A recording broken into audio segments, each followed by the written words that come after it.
Saludamos a todos nuestros oyentes en esta nueva edición de Generación Digital. Hoy estamos con ustedes Natalia Gaviria, profesora de la Facultad de Ingeniería. Y Alejandro Pimienta, profesor del Instituto de Estudios Regionales. Quien les habla es Freddy Duitama, profesor de la Facultad de Ingeniería.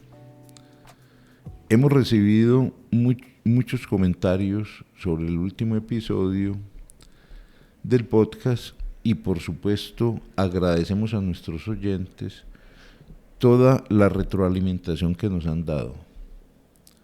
Hoy continuamos con el tema de inteligencia artificial. Hace unas semanas un ingeniero de Google declaró que el chatbot que Google había desarrollado se comportaba como una persona que cobró conciencia propia y que siente. También para todos es familiar, por todos los artículos de prensa publicados, el asombro que ha causado ChatGPT.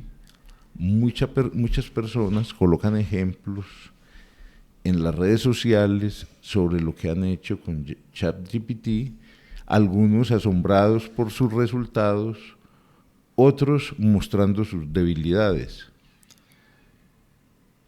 Ambos puntos de vista tienen razón porque, por supuesto, este último avance tecnológico pues, significa un salto en términos de lo que se ha hecho hasta hoy en inteligencia artificial, pero igualmente sigue evidenciando sus debilidades. Entonces, ese es uno de los temas que queremos conversar hoy. ¿Cuáles son realmente las limitaciones y las capacidades de las tecnologías asociadas a la inteligencia artificial? ¿Hasta dónde llegan sus potencialidades? Ese es el primer tema de este podcast. Hoy, para hablar de estos temas, por lo menos introducir la temática, porque nos tomaría mucho tiempo profundizar, invitamos al profesor Raúl Ramos, quien es profesor de la Universidad de Antioquia en las áreas de Deep Learning y Ciencia de los Datos. Raúl es doctor en Ingeniería Informática de la Universidad de Oporto. Su tesis fue en análisis de imágenes biomédicas y se ha movido entre la industria y la academia. Por ejemplo, fue director del Centro de Cómputo del CETAT-CIEMAT, que es un centro de investigaciones energéticas, medioambientales y tecnológicas en España. Fue ingeniero de software en el CER, o sea, el Centro Europeo para la Física de Partículas en Ginebra. También fue arquitecto Java para Sun Microsystems en Suiza. También ha emprendido sus propios, iniciativas de emprendimiento y es cofundador de Pildo Labs, que es una pequeña empresa encargada de software crítico para el sector aeronáutico. Desde el 2012 se estableció en Colombia y acá pues ha cumplido varias labores. Por ejemplo, fue investigador visitante o invitado en la Universidad Nacional de Colombia. Después fue profesor en la Universidad Industrial de Santander en el tema de analítica de imágenes. Y desde el 2018 es profesor de la Universidad de Antioquia. Actualmente forma parte del Frontier Development Lab de la NASA, donde lidera proyectos en temas de análisis de imágenes satelitales. Bueno, Raúl, un saludo. No, muchas gracias por permitirme compartir este espacio con vosotros y de hablar de temas así tan actuales. Raúl, saludo, ¿cómo estás? Sobre ese tema de la inteligencia artificial se ha puesto pues como un tema social en el cual se viene discutiendo mucho en prensa. Las personas desde el sentido común vienen expresando sus opiniones, por supuesto que los expertos también sus argumentos, y se hace como una pregunta si es que en un futuro la inteligencia artificial va a reemplazar como los humanos. ¿Qué tal si comenzamos nosotros hablando un poco pues como por los límites de la inteligencia artificial? Preguntémonos, por ejemplo, te invito a que nos lleves a pensar el sentido de las decisiones, el sentido de a quién se hace cargo o quién se debería de hacer cargo por los errores que se dan en un momento determinado por decisiones que toma la inteligencia artificial. También, por supuesto, los aciertos a qué humanos les corresponde. Ahora Freddy nos hablaba de algo que se dice como que la inteligencia artificial en un momento determinado toma conciencia. ¿Cuál es el sentido de esa conciencia que siempre hemos entendido la conciencia como algo perteneciente a lo humano, no tanto a lo no humano? Entonces los límites deben de ser porosos, flexibles, los límites a la inteligencia artificial. Debemos de poner una línea roja y hacer una legislación fuerte para no traspasar ciertos límites. ¿En qué labores? También pensemos en qué labores la inteligencia artificial puede reemplazar a los humanos y en cuáles todavía es muy lejano que lo logre. Te escuchamos. Gracias, Alejandro. Bueno, vamos a ver, yo, por ejemplo, de lo que se ha comentado respecto a que la inteligencia artificial está empezando a tomar conciencia, etcétera, a mí me gusta ser muy prudente respecto a todas estas consideraciones y tomar un poquito de perspectiva. En general, ya ni siquiera en cada revolución industrial, sino cada vez que ha habido un adelanto tecnológico, en la época en la cual ha habido ese adelanto tecnológico, siempre ha habido como un asombro, ¿no? De las cosas que se pueden hacer con esos nuevos adelantos tecnológicos y muchos miedos asociados. Y esto no es una cosa ni siquiera de las últimas décadas, sino de los últimos siglos también, ¿no? A mí me gusta empezar tratando de hacer un ejercicio de desmitificación de lo que es la inteligencia artificial. Es cierto que es un nombre como muy sexy, muy atractivo y puede dar lugar a pensar muchas cosas, incluso hacer volar un poco la fantasía, ¿no? A día de hoy, la inteligencia artificial es un conjunto de métodos matemáticos, computacionales, estadísticos, a través de los cuales se implementan un conjunto de algoritmos. Sí es cierto que las aplicaciones que estamos viendo últimamente pues son muy deslumbrantes y hasta a lo mejor nos pensábamos que no íbamos a llegar a hacer ese tipo de cosas hasta muchos años más adelante, ¿no? Pero al final son instrumentos, herramientas que las personas hacemos para que usemos las personas. De ahí a hacer una afirmación en el sentido que eso tenga o no tenga conciencia, me parece me parece sobre todo imprudente, ¿no? Porque primero, bueno, definamos qué es la conciencia, que bueno, yo creo que eso es entrar en un tipo de debate filosófico que bueno, yo creo que no viene al caso ahora. Y yo creo que hay que tener una perspectiva muy utilitaria de las cosas. Es decir, ahora mismo en cada sector industrial, académico, de posible aplicación de este tipo de técnicas, todavía estamos descubriendo cómo usar estas técnicas, estamos descubriendo si incluso estas técnicas proveen algún tipo de beneficio, algún tipo de ventaja o no, o hay otras técnicas que son más sencillas que también nos siguen sirviendo, o podemos desarrollar también técnicas que son más sencillas, que al ser más sencillas siempre van a ser más fáciles y mejores de implementar, de desplegar, etcétera, ¿no? Entonces, eso es un proceso que se está haciendo ahora mismo y va a durar muchos años, ¿no? El hecho incluso, por ejemplo, de lo que mencionabas ahora, de hablar que será que la inteligencia artificial reemplaza a los humanos. Igualmente, yo creo que eso es algo que se ha discutido, que es un tema que ha salido pues, en cualquier revolución industrial, en cualquier desarrollo tecnológico que ha habido, ¿no? En ese sentido, yo creo, a mí me parece un poco conflictivo plantearlo de esa manera, ¿no? Como que nos pone a todos un poco a la defensiva.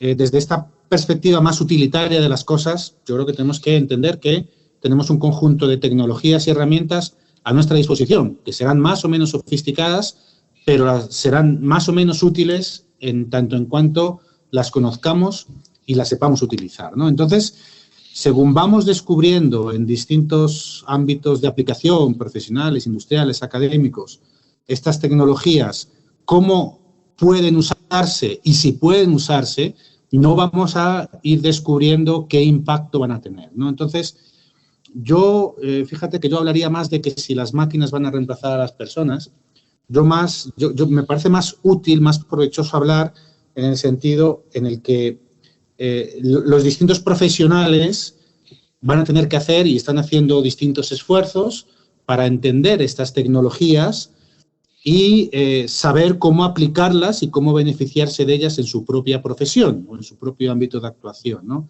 Entonces, yo creo que a lo mejor, más que las máquinas reemplacen a los profesionales, van a ser los profesionales que hagan el esfuerzo de entender cómo aplicar y usar estas tecnologías en sus ámbitos, los que probablemente vayan a reemplazar a los profesionales que no hagan ese intento y no lleguen a ese punto, ¿no? Y en todo esto pues pasará de todo. Seguramente habrá profesiones que cambien la demografía de las personas que trabajan en esas profesiones, algunas se reduzca el número de personas, habrá profesiones nuevas, ¿no? Pero yo lo que sí que quiero dejar bastante sobre la mesa es tratar de huir de cualquier mitificación o concepción fantasiosa de esas, poner las cosas un poco en perspectiva. Si, por ejemplo, vemos la nota de prensa que salió, porque, por ejemplo, las redes neuronales, que es un algoritmo muy central en todo esto de la inteligencia artificial, el algoritmo básico de redes neuronales, que es el perceptrón, se inventó en el año 57. Y en ese año hicieron una máquina que ocupaba una habitación entera y la máquina era 400 potenciómetros con motorcitos que los movían. Algo que hoy uno implementa en 2 líneas de Python, ¿no? Y la noticia que salió en el New York Times a la semana de publicitando esto, o dando noticia de esto, dando cuenta de esto, pues empezaba a decir, no, es que esta máquina va a ser capaz de tener consciencia, de reproducirse, en fin, de hablar, y eran 400 potenciómetros, ¿no? Esto ahora en la perspectiva parece un poco hasta absurdo, pero yo creo que es bueno hacerse esa reflexión en la época contemporánea también y adquirir una perspectiva muy utilitaria de las cosas. Estas son herramientas que tenemos que aprender a usarlas y a hacer los juicios de para qué las vamos a querer usar y cómo usarlas en cada ámbito de nuestras vidas, ¿no? Raúl, muchísimas gracias. Pues me encanta esa perspectiva y el hecho de poder un poco desmitificar y quitar un poco como el miedo. Yo ahorita leía incluso que Stephen Hawking decía que el éxito de la inteligencia artificial pues era el mayor evento de la historia de la raza humana, pero también, según él, sería el último. Pero me encanta pues que no seamos como tan fatalistas y simplemente miremos de una forma un poco más pragmática. Sin embargo, a ver, yo quisiera saber desde el punto de vista tecnológico, ¿qué tanto estas herramientas de inteligencia artificial se han convertido en una caja negra y hasta qué punto ya tenemos una comprensión? O sea, como decías ahorita, los profesionales de diferentes áreas, es bueno que aprendan a usarlas y que sepamos, digamos, cuál es su alcance y para qué las utilizamos y según eso, digamos, también qué implicaciones van a tener. Pero dentro de eso también, ¿qué tanto es esto una caja negra? ¿Y qué porcentaje de personas también tienen, digamos, la capacidad de comprender lo que hay dentro de la caja negra? Sí, está bien, me parece muy relevante la pregunta también. Aquí hay 2 aspectos. Uno, que es el propio de los métodos. Hay muchos algoritmos en inteligencia artificial y hay ciertos algoritmos que proveen más interpretabilidad de los resultados que ofrecen y hay otros algoritmos que a lo mejor tienen una matemática un poco más abstracta y es más complicado que el algoritmo propio te dé interpretabilidad. Aún así, hay una serie de métodos para que, aunque el algoritmo que estés usando sea un poquito más caja negra, también te dé un poco de interpretabilidad. Por ejemplo, si estamos clasificando imágenes, si son de distintos tipos, por ejemplo, imágenes satelitales, si son de distintos tipos de cultivos o de estructuras, o urbanos o no urbanos, hay algoritmos, por ejemplo, que se puede coger, hay métodos que se coge la caja negra, que es el algoritmo, y es capaz de, bajo un tratamiento un poco estadístico, dice, bueno, pues el algoritmo está prestando más atención a esta parte de la imagen para tomar su decisión sobre si esto es o no un edificio, ¿no? O un campo, un cultivo, lo que sea. Y con el texto también hay cosas parecidas, ¿no? Es que esta parte del texto es la que tiene más importancia en la clasificación que está haciendo sobre si este texto es nocivo o no, o lo que sea que se haga, ¿no? Entonces, una parte es la de intrínseca de los métodos de los algoritmos, que sí que hay que ponerlos a funcionar, hay distintas complejidades, pero sí es posible extraer interpretabilidad. Pero la otra parte, que yo creo que es hasta quizá la más importante, es que en cada ámbito de actuación, en cada ámbito industrial, profesional, académico, hay distintas necesidades de la interpretabilidad que se requiere. En los ámbitos médicos, probablemente es muy importante que los algoritmos den interpretabilidad para poder un poco depositar la responsabilidad de la decisión en un sistema de apoyo a la decisión. Hay una responsabilidad que puede tener el médico, que tiene que tener una cierta confianza en los sistemas que está usando, y para eso se requiere interpretabilidad. Hay otros ámbitos que no son, para los cuales la interpretabilidad no es tan importante, están más orientados a resultados. Por ejemplo, no sé, en detección de defectos en manufactura, en fábricas, pues mientras los defectos se estén detectando a tiempo antes de que entren en la cadena de producción, probablemente es mucho más importante en términos de beneficio que el entender por qué están saliendo los defectos, que eso a lo mejor puede ser un análisis posterior, ¿no? Entonces yo creo que aquí cada profesional se tiene que hacer la reflexión de qué tan importante es la interpretabilidad en su campo y de nuevo, bajo esta perspectiva muy utilitaria que comentaba antes, usar las herramientas que tenemos delante para ver hasta dónde puede alcanzar en ese requerimiento de interpretabilidad que tiene. Algunas herramientas serán más sofisticadas, otras menos, se tendrá que acompañar de más o menos expertos, dependiendo de lo que sea lo que se está haciendo, pero yo creo que ha de haber un nivel de consciencia muy claro por parte del profesional del nivel de interpretabilidad que quiera alcanzar y tener un criterio muy claro sobre si se alcanza, ¿no? Hay una normativa, por ejemplo, en la Unión Europea que dice que no se le puede dar una decisión a un consumidor de productos financieros si no se le puede explicar. Claro, tú no le puedes decir al paisano de turno que no le das el crédito porque un support vector machine en su espacio infinito de dimensiones dice que no se le das el crédito, ¿no? Entonces, aunque el support vector machine te funcione muy bien, no lo puedes usar porque no te da la interpretabilidad que te requiere la ley en esta ocasión, ¿no? Entonces, yo creo que, de nuevo, como antes, uno tiene que ser consciente de que estamos usando herramientas y uno tiene que aprender y conocer las herramientas que se están usando, ¿no? Raúl, muy importante lo que nos mencionamos incluso como desde el principio, de que sobre este tema viene con una etiqueta de inteligencia artificial que puede sonar muy, muy atractivo, pero hay que ponerlo como en sus justas proporciones realmente, con todo esto que nos vienes explicando, que es un conjunto de procedimientos y de métodos y de herramientas pues basadas en tecnología. Seguramente, digamos que para apoyar decisiones que tienen que tomar los humanos, digo en el sentido más general, pero siempre queda, digamos, que una pregunta allá sobre las responsabilidades de esas decisiones. Ahí entramos en un campo también un poco filosófico, pero importante en esta discusión, y es la cuestión ética, sobre todo entendiendo como una premisa que la tecnología y en este caso la inteligencia artificial no debe de hacer daño, debe digamos que de ser pensada en una perspectiva humanística. Podemos de pronto hablar de algunos dilemas éticos cuando entran esas preguntas sobre el bien y el mal de lo que pasa con la inteligencia artificial. Ya nos has explicado pues el tema de la interpretación, de la interpretación, y ahí resulta fundamental no dejarle a las máquinas, no dejarle a la inteligencia artificial como la posibilidad de hacer daño, pero en términos prácticos y tecnológicos, eso cómo se hace. Si nos puedes concretar un poco más y de pronto en algunos casos concretos que conozcas. Sí. Bueno, yo creo que un poco la respuesta va un poco en la misma línea, ¿no? Yo creo que en fin, todo esto son máquinas, instrumentos, herramientas que las personas utilizan. Al final la responsabilidad, entiendo yo, que tiene que estar en las personas. Los dilemas éticos no es si la máquina decide hacer algo que pasa, es si la persona que usa esa máquina o la persona o quien da el servicio basado en esa máquina tiene esa responsabilidad o no, ¿no?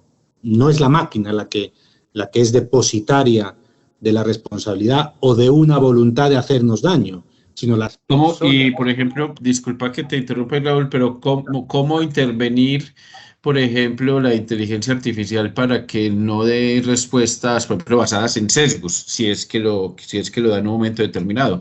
Sesgos demográficos, sesgos basados en temas étnicos, culturales. Por ejemplo, cuando la inteligencia artificial se utiliza para identificar perfiles o para segmentar poblaciones, ¿cómo evitar entonces dentro del mismo procedimiento eso? O en temas de seguridad militar, por ejemplo, también habría posibilidad de, no, por supuesto, ya sabemos que no se le puede dejar a la máquina que tome la decisión final, sino que entra la interpretación de los humanos. Pero, ¿qué se puede corregir dentro de la misma lógica de la inteligencia artificial? Para mí, el dilema que hay, más que el dilema, el reto que hay ahora es que los sistemas que se están desarrollando, las máquinas y los algoritmos que se están ensamblando y desarrollando con algoritmos de inteligencia artificial, pues tienen muchas partes. Y hay mucha gente que participa en la creación de todo esto. Gente que ni se ha visto y que pertenece a organizaciones distintas y con intenciones a lo mejor distintas, ¿no? Y en toda la cadena de valor está la persona que crea el dataset con el cual se entrenan los datos, la persona que crea el algoritmo que se usa para entrenar los modelos, la persona que crea el modelo, la persona que entrena el modelo, la persona que usa el modelo.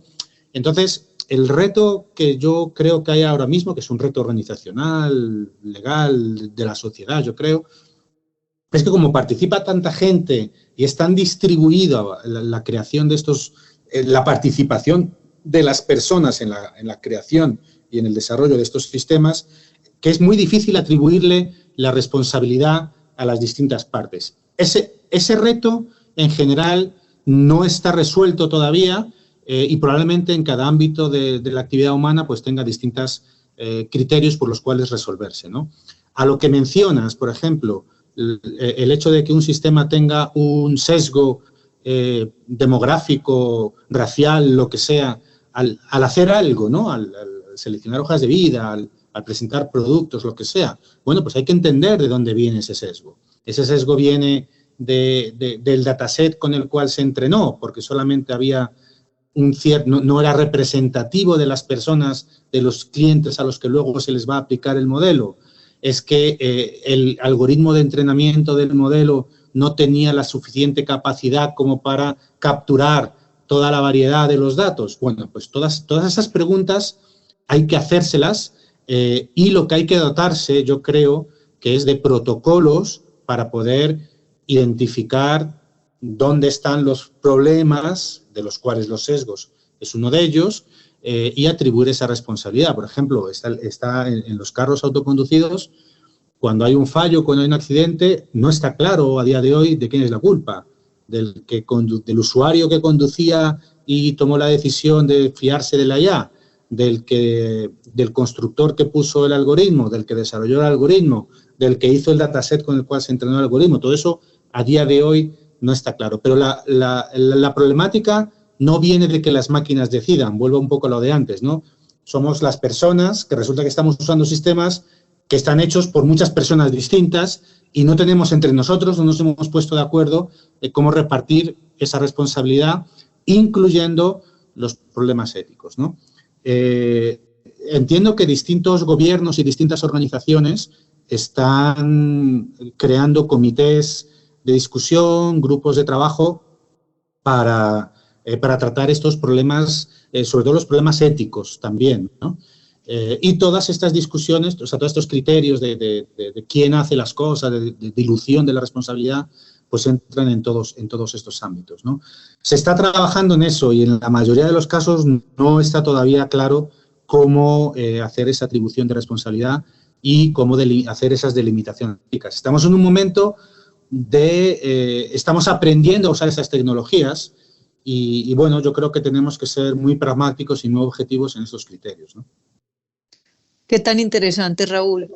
Ve, a lo largo de la conversación se ha ido mencionando el impacto, pues, o la utilización de las técnicas de inteligencia artificial en diferentes ámbitos. Y yo creo que poco a poco la implementación de este tipo de técnicas nos ha venido cambiando la vida sin que nos demos cuenta, o hay veces sí nos damos cuenta. Estamos enfrentados entonces, digamos, a un cambio como el que ocurrió en la época de la Revolución Industrial. Se puede decir que estamos enfrentados a una revolución de la inteligencia artificial o algo similar. Bueno, no lo sé verdaderamente, porque de hecho yo creo en los últimos años, y esta es mi perspectiva personal, nos ha cambiado la vida más por la Internet, por las comunicaciones inalámbricas, por el hecho de que los viajes en avión cada vez son más asequibles y más baratos y uno viaja más, que por las técnicas de inteligencia artificial, que es algo muy reciente, ¿no? En perspectiva, con todo esto, no solamente por la inteligencia artificial, sino con todo este desarrollo tecnológico que ha habido, sobre todo en los últimos 20 años, que en la vida de uno, 20 años, pues puede ser mucho, pero es una gota en el océano de la historia, ¿no? Ha sido relativamente rápido. Puede que estemos en una revolución industrial considerando todo eso, no solamente la inteligencia artificial, que es parte de. Puede que estemos en esto. Lo que sí que es cierto es que, por ejemplo, el advenimiento de Internet, de las comunicaciones inalámbricas, desde el principio estuvo muy claro la ventaja que traía eso, ¿no? Como decía antes, en la parte de inteligencia artificial todavía estamos descubriendo cómo la podemos usar. Y este es un proceso que va a llevar unos años. Esto no va a ser, en mi opinión, esto no va a ser inmediato, ¿no? Entonces, quizá esta parte de la inteligencia artificial no sea algo tan inmediatamente disruptivo, aparte de las aplicaciones así tan espectaculares que salen, que son muy puntuales y al final, pues bueno, se pueden usar en ciertos ámbitos, pero no tantos, ¿no?